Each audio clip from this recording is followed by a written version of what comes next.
Hey everyone มื้อนี้เราจะพากันมาเรียนต่อเกี่ยวกับการออกเสียงพิเศษบางเสียงที่อาจจะออกเสียงยากสำหรับหลายๆคนเริ่มเลยเนาะเสียง R นี่ต้อง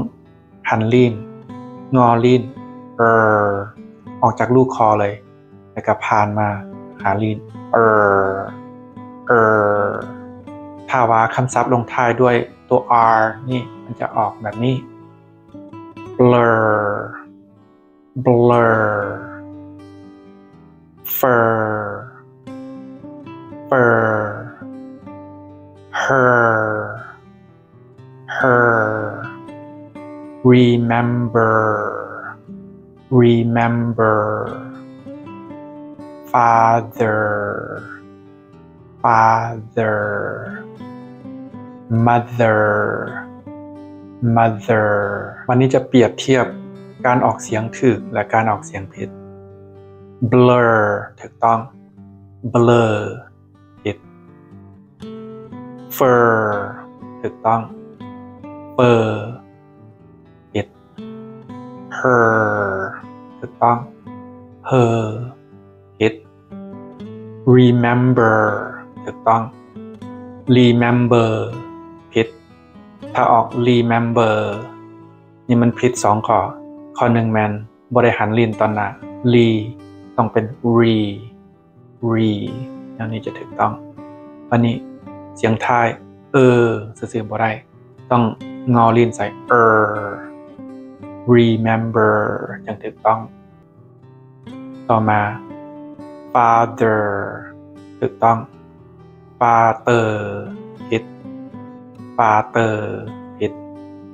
ต่อมา mother ถูกต้อง mother ผิด mother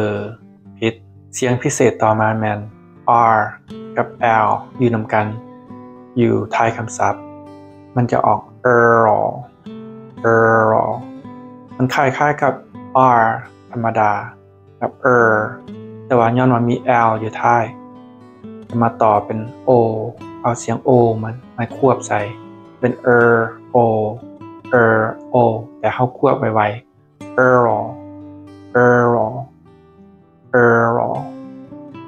ยกตัวอย่าง girl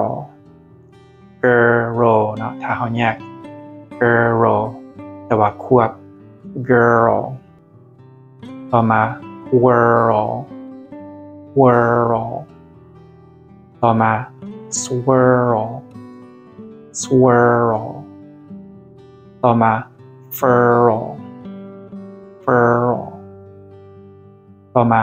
hurl ต่อมา squirrel สังเกตว่าตัวสุดท้ายนี้มันมี R แล้วก็ E และ L แต่ตัว E นี่มีสะกดอยู่แต่ว่าบ่ออก E ก็ได้ squirrel เทียบการออกเสียงถูกต้องและการออกเสียงที่ผิด girl นี่ถูกต้องเกินผิด whirl ถูกต้อง whirl ผิด swirl ถูกต้อง swirl ผิด furl ถูกต้อง burn ผิด hurl ถูกต้อง hurl ผิด squirrel ถูกต้อง squirrel ผิดเสียงพิเศษต่อมาแมน or ต้องออก or มันคล้ายๆกับสระอัวแต่บ่แม่นอัวละล่ะมันมีตัวรอเรือตามมาฉะนั้นเราต้องงอลิ้นข้างลิ้นให้มันออกตื่ม or ให้เสียงถึกถ้าขาดเสียงมันจะออกอัวตัวนี้เนี่ยมันผิดแล้วก็ก็ผิดคือกันตัวอย่าง or bore core door for floor ignore more tour soar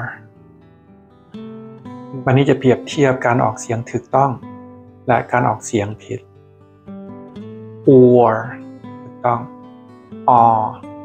ผิด bore ถูกต้อง bore ผิด core ถูกต้อง core ผิด door ถูกต้อง door ผิด for ถูกต้อง for ผิด floor ถูกต้อง floor ผิด ignore ถูกต้อง ignore ผิด more ถูกต้อง more ผิด soar ถูกต้อง saw ผิด tour ถูกต้อง tall ผิดเสียงอัวนี่เป็นเสียงที่สำคัญในภาษาอังกฤษเพราะว่าหลายร้อยหลายพันคำศัพท์จะมีเสียงนี้